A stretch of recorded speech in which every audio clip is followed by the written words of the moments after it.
Another day, another mini vlog. Welcome sa part 1 sa amang journey sa bagong balay. Dili man mention, pero happy mi nga makaingon nga kami nagyud ni. Gamayng panimalay nga puno sa paglaom ug gugma.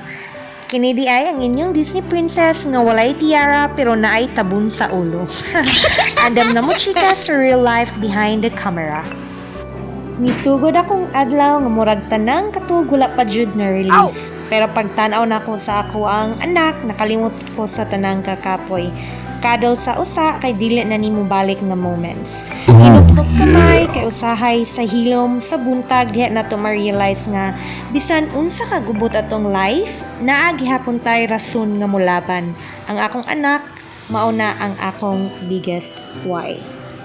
Pag human og hinuktok, nibangon ako na milo sa habol. Dili siya instant nga murag noodles. Char lang. Iglay gamay, toothbrush gamay, hilamos gamit ang Miracle White nga dili sponsored pero murag sponsor na sa akong life. Char, baka naman Miracle White. Charot lang. So after sa fresh moment, sugod na sa hipos-hipos, ang mga karton nga murag nagparty sa gawas sa apartment, usa-usa na nakong di-dispatch. Ang ref, stove, mga gamit namo, finally, nakabalo na asa sila ibutang. Bitaw, medyo gubot pa pero mauni ang beauty sa pagsugod pa lang. Kay every piece nga imong ibutang sa husto, murapot kag nagbutang og direction sa imong kinabuhi.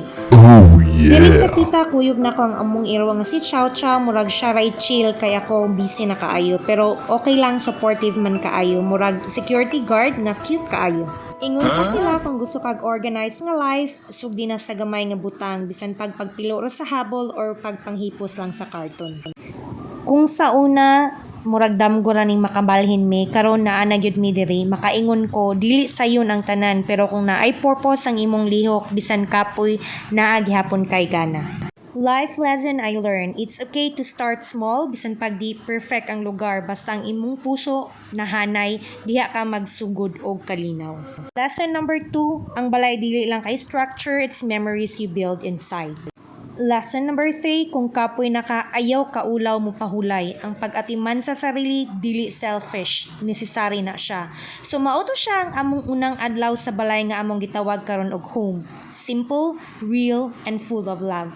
See you sa part 2 kay padayon pang pag-setup ug ang syempre padayon pud ta sa kinabuhi. Bye!